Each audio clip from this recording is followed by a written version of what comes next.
ఏమైంది రమేష్ అన్న భూపే వాళ్ళకి పడతారా మనం భయానే పెడతారు కాదే 2 కిట్లు కూడా అమ్ముతానంటే కాదా నువ్వు? కొంచెం ఆగురా భయ్, నేను చెప్పేది వినండి. ఓకే, నేను ఎకరం పొలం అమ్మమన్నమాట వాస్తవం, 2 కిడ్నీలు అమ్ముతానన్నమాట వాస్తవం. కానీ ఎకరం పొలం అమ్మితే 30 నుండి 40 లక్షల రూపాయలు వస్తాయి. వచ్చిన తర్వాత నేను సర్పంచ్ పోటీ చేస్తే ఈ డబ్బును ఊరంతా వంచాలి. ఇంటింటి వంచి సర్పంచ్ ఎలక్షన్లో నేను పోటీ చేస్తా, గెలుస్తాను. గెలిచిన తర్వాత నేను ఏం చేయాలి? మళ్ళీ 30-40 లక్షలకైతే మళ్ళీ నేను సంపాదించుకోవాలి కదా. అంటే నీ డబ్బులు వాళ్ళ వెట్టుడేంది, సంపాదించుడేంది? మీరు అన్నట్టు రోడ్లు వేసినా, బుగ్గలు వేసినా, కమిషన్ వస్తే 10 లక్షలు అన్నది అది ఓకే. మరి ఇట్లా పైసలు ఇచ్చి మనం ఓట్లాడుకుంటే ఎందుకు? నా ఉద్దేశం ఏంటంటే పైసలు ఇచ్చు లేదు, నిజంగా సేవ చేయడానికి ముందుకు వస్తున్నా. నాకు ప్రజలు కూడా పైసలు తీసుకోకుండా ఓట్లేయాలి.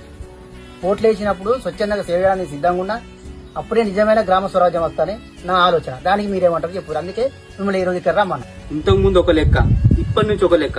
స్వచ్ఛందంగా నిన్ను గెలిపించుకుంటామన్నా. గ్రామ అభివృద్ధికి తోడ్పడతాం. ఇక నేను నీ ఎంబడి తిరుగుతాను, ఎప్పటికీ తిరుగుదాం.